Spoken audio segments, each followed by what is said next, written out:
Okay, now teachers often, when I used to work in the school and do teacher training, teachers often used to ask me about activities to practice the second conditional. And there are many, but I'll just share one with you now that's relatively simple. No preparation required, and it's pretty good fun if you've got a dynamic group. Obviously, you as a teacher need to put the energy into the classroom as well. If you just stand there and, that's not going to work. Of course, you know about that already.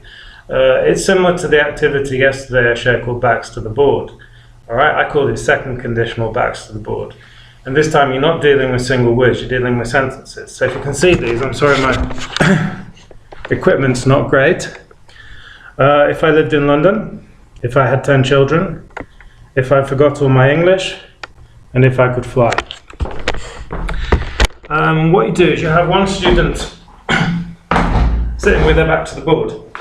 And the other students need to finish the sentence, right? I suggest you only put one sentence on the board at any one time. The reason I put 4 on is just so I don't need to keep rewriting them to show you how this works. And of course I want to keep the video short, okay? If you're preparing for a lesson, you don't want to be watching me for 20 minutes.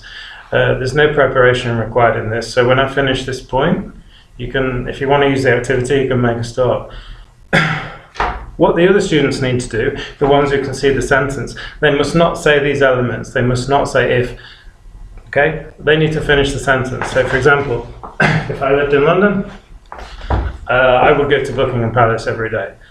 If I lived in London, I would not go to Buckingham Palace every day, but someone might say that.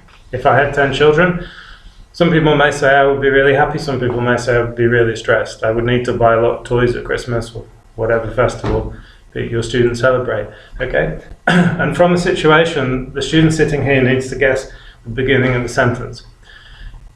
This is a good way of practicing structure without actually just simply drilling students if, because I find that quite boring and you might too, although there's evidence that it does work. But as I've said, this is like second conditional backs to the board, so put some sentence hards on the board and students need to finish them. And this student needs to guess what the sentence is.